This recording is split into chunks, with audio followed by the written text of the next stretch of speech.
I'm going to try something a little different.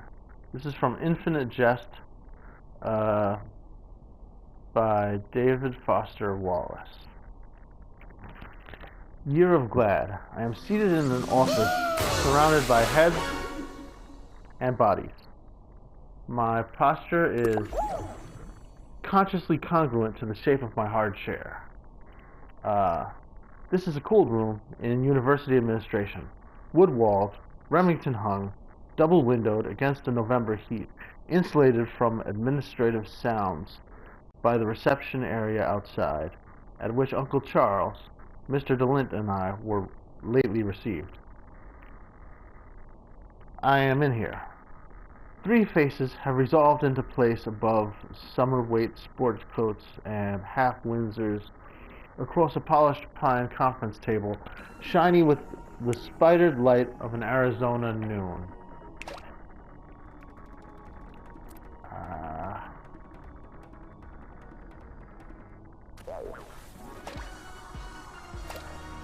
There's settings area.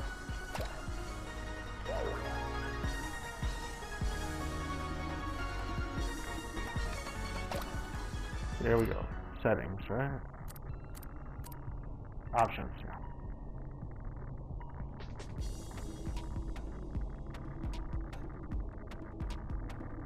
Nothing about the sound. Maybe lowering the sound is the main thing that I'm thinking about. Audio. Oh no, there it is. Yeah. Let's put the master volume down to 30. Yeah, hopefully you'll be barely able to hear it at all. Anyway, what was I saying? Right, these are 3 deans of admissions, academic affairs, athletic affairs. I do not know which face belongs to whom. Right, I already said the part about how they are the half-Windsors, polished pine, conference table, shiny, spidered light of the Arizona noon. Yeah, okay, we're caught up. I believe I appear neutral, maybe even pleasant. Okay, we're quiet.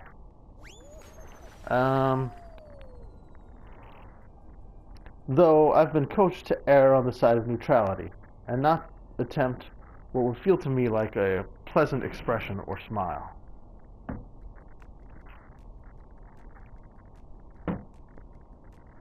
I have committed to crossing my legs. I hope carefully, ankle on knee, hands together in the lap of my slacks. My fingers are mated, must be matted, right? No, it is mated. Yeah, my fingers are mated into a mirrored series of what manifests to me as the letter X. The interview room's other personnel include the university director of composition, its varsity tennis coach, I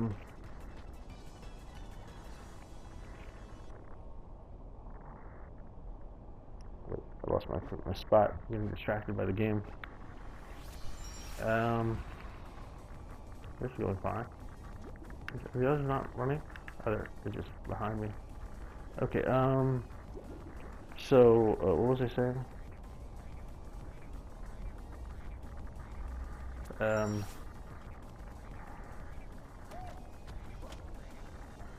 The varsity tennis coach and academic prorector, Mr. A. Let me read that sentence again. The interview room's other personnel include the university. The other personnel include the university director of composition, its varsity tennis coach, and academy prorector. Prorector?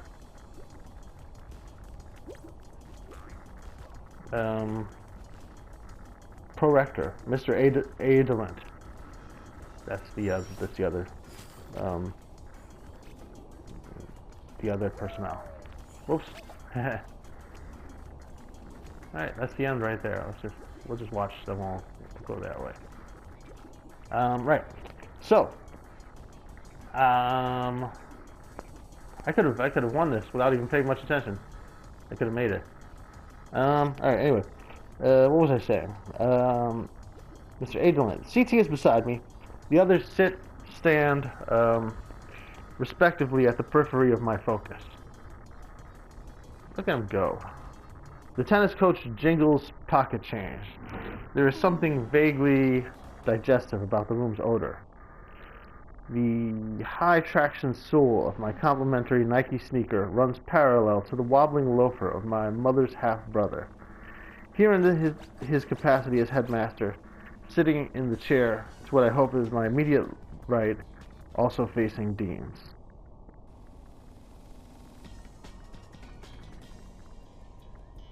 His mother's half-brother is here, and he's a headmaster.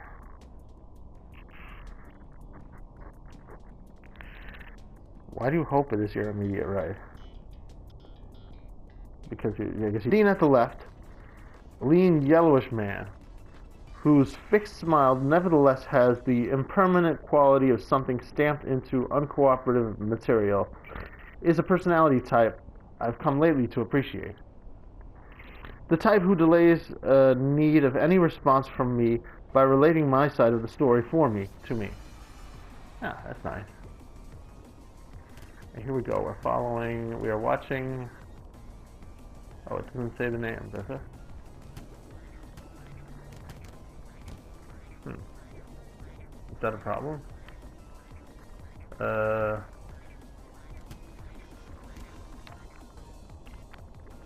we go. We can see the name anyway there. Jaden Win 2. Now I wonder if I switch to another player, will I be able to see the name? Oh yeah, now I can see the name. Memlet 2008. Okay. Let's just switch to somebody whose name we can see. Right. Past a packet of computer sheets by the shaggy lion of a dean at center, he is speaking more or less to these pages, smiling down. You are Harold Incandenza, 18. Date of secondary school graduation, approximately 1 month from now. Okay, that's me, Harold Incandenza, right? Me being I, the narrator. Not really I, but the I that I'm speaking for right now. You know, since it's in first person, you know, we're listening to that story of that I, and me speaking it. I guess I'm acting out that I, right? So let's just say that's me for now. I'm Harold Incandenza, 18, right? Date of secondary school graduation, approximately one month from now. This is the dean speaking, I believe. Shaggy Lion Dean. Attending the Enfield Tennis Academy, Enfield, Massachusetts, a boarding school where you reside. I'm trying not to like add too much of my own perception of it. I'm trying to just read it, but I'm getting distracted and reading a little, so I apologize about that. Did our guy make it? Jaden Win 2 we're with again. I want to switch away from Jaden Win 2. There we go. Oh, Mima 2008 made it too. Alright, anyway. Right. Attending the Enfield Tennis Academy, Enfield, Massachusetts, a boarding school where you reside. Wow. He's explaining my whole life to me. Stop doing that. Okay, I'm gonna stop interpreting and just read. I might need to interpret just because I need to like work out my thoughts on what I'm reading. Otherwise, I'll just be reading it and not getting anything out of it, you know? Anyway, his reading glasses are rectangular, quart-shaped. The sidelines at top and bottom. You are, according to Coach White and Dean, unintelligible. That's clever. A regionally, nationally, and continentally ranked junior tennis player. A potential ONANACAA athlete of substantial promise, recruited by Coach White via correspondence with Dr. Tavis, here commencing February of this year.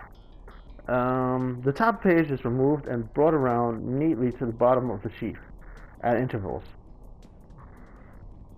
You have been in residence at the Enfield Tennis Academy since age 7. I am debating whether to risk scratching the right side of my jaw where there is a wen. Coach White informs me informs our offices. Sorry, this is him speaking again. Coach White informs our offices that he holds the Enfield Tennis Academy's program and achievements in high regard, that the University of Arizona tennis squad has profited from the prior matriculation of several former ETA alumni, one of which was one Mr. Aubrey F. DeLint, who appears to be with you here today. Coach White and his staff have given us the yellow administrators. Yellow? I noticed it mentioned that they're yellow before. Sorry. The yellow administrators. So they are yellow. It's literally yellow, possibly. The yellow administrator's usage is like The Simpsons, I guess. Is on the whole undistinguished, though I have to admit he's made himself understood. Sorry, that's not something somebody's saying. That's the narrator. The director of composition seems to have more than the normal number of eyebrows. So is this a dream? Maybe it's a dream. The dean at right is looking at my face a bit strangely. Like, are people monsters, or is this a dream? Right? That's the question. Uncle Charles is saying that, or maybe a mutant, like maybe just a mutated person with more than the normal number of eyebrows. But the people are yellow. We have to deal with that. Somebody just fell in the lava. All right. Anyway, sorry, I'm just supposed to read this without putting my thoughts into it, but I'm like, it's throwing me. All right, there's gonna have to be a little bit of commentary. I'm trying to keep the commentary to a minimum though, and not just be like interpreting everything. I'll try to stop that. Uncle Charles is saying that though he can't anticipate that the deans might be predisposed to weigh what he avers as coming from his possible appearance as a kind of cheerleader for ETA. I'm not sure if I said avers correctly. It's A-V-E-R-S, whatever that word is. He can assure the assembled deans that at this time, I'm reading as if it's the dean, but this is the narrator saying this. Sorry about that. He can that at this time. Wait, he can assure the pre-assembled dean that all this is true, and that the academy has presently in residence no fewer than a third of the continent's top 30 juniors in age brackets all across the board, and that I here, who go by Hal, right? Hal being Harold in Candenza, great name, aka Hal. Who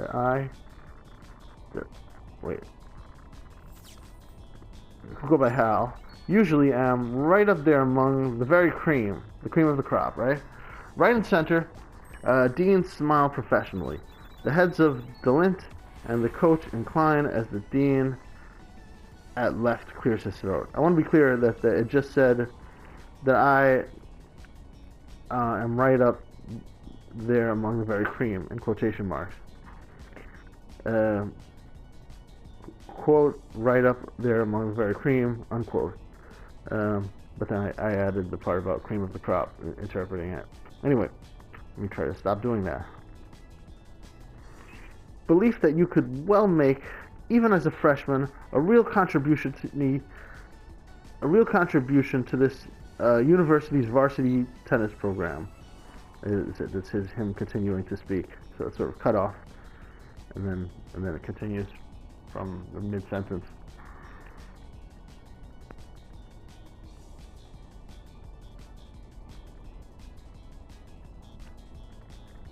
I got a new piece of equipment there, huh? Yeah, nice. Hooray.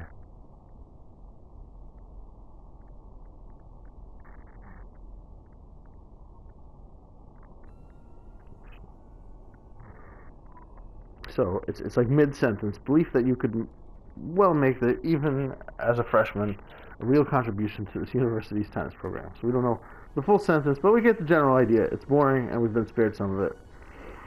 We are pleased. He either says or reads, removing a page, that a competition of some major sort here has brought you down and given us the chance to sit down and chat together about your application and potential recruitment and matriculation and scholarship. I've been asked to add that Hal here is seeded third. Boys, 18 and under, singles, in the prestigious What About Southwest Junior Invitational out at the Randolph Tennis Center. Says what I infer is athletic affairs, his cocked head showing a freckled scalp. Out at Randolph Park, near the outstanding El Con Marriott, CT inserts. Who's CT? CT is the guy speaking, right? The dean, director of communications. I think the dean is named CT, right? Yeah, definitely confused.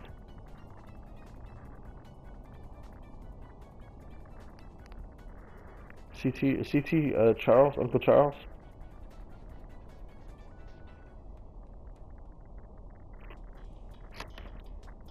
Man, I'm getting lost here. Oh, Mr. Adelance, CT is beside me. The others sit. Right, who's CT?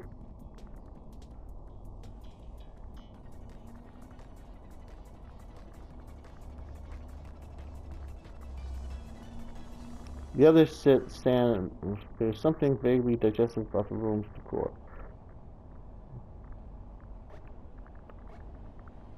The high attractions parallel to the wobbling loafer of my mother's half-brother. CT is his mother's half-brother and headmaster, right?